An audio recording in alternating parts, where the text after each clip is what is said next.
Udemy, Coursera, and other platforms are targeting international customers to earn foreign exchange. Is that part of your strategy?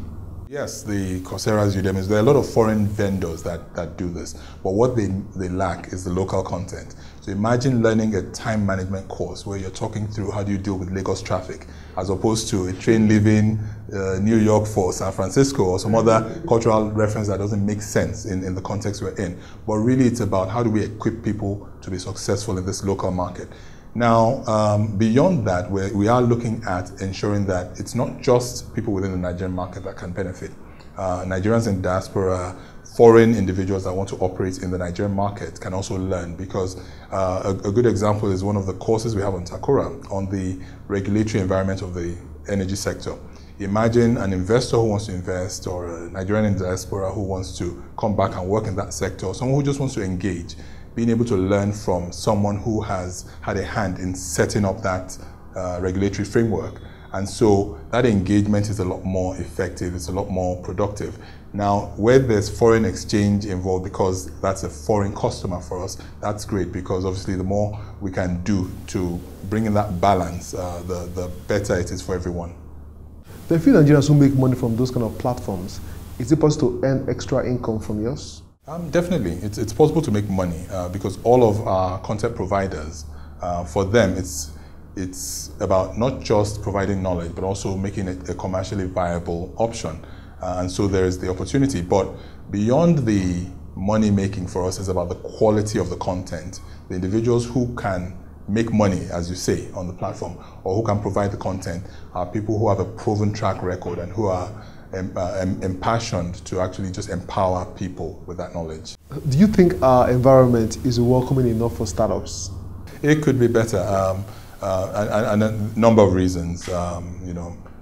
Things are definitely improving. We see greater access to capital. I think there's a shift where people are beginning to realize that the fact that startups start in Nigeria has nothing to do with the quality. You can get really good quality, whatever it is, whether it's an IT application or whatnot in Nigeria. So what I think would help is governmental supports. So things like creating the right enabling environment in terms of policy to ensure that businesses thrive and that there are concessions for startups for the investments that they make, whether it's in their people or in the infrastructure that they need to grow. What do you see Takora in 5 years? 5 years from now, people will be telling Coursera, are they the Takora of the United States?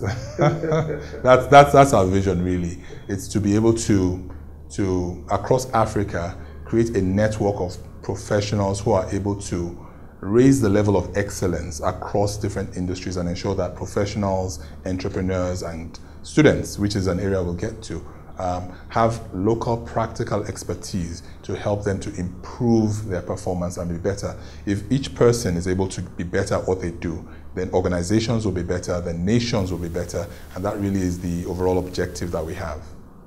You've been at this for quite a while. What kind of support do you think that startups like yours need to truly survive? Because we need to get more startups to be playing internationally. Okay. Well, startups will always need money.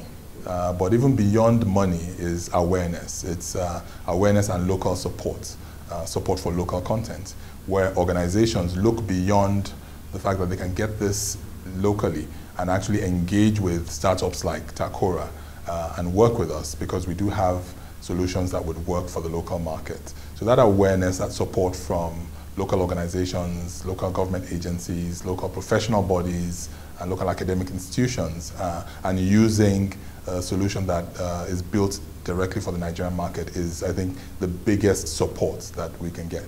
Thank you for being on the show today. Thank you very much. Thank you.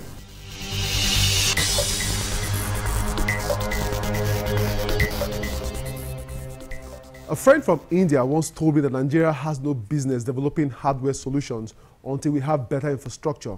According to him, we should follow the Indian model and develop more services and solutions that are easily exportable. Do you agree with this assertion? Well, we should all support platforms like Takora to go truly global. That's our show for today. Please follow us on social media. Remember, this edition and others can be seen on the channel's TV YouTube account or via my blog cfatech.ng. For Tech Trends, I'm Chukwemeka Agbata.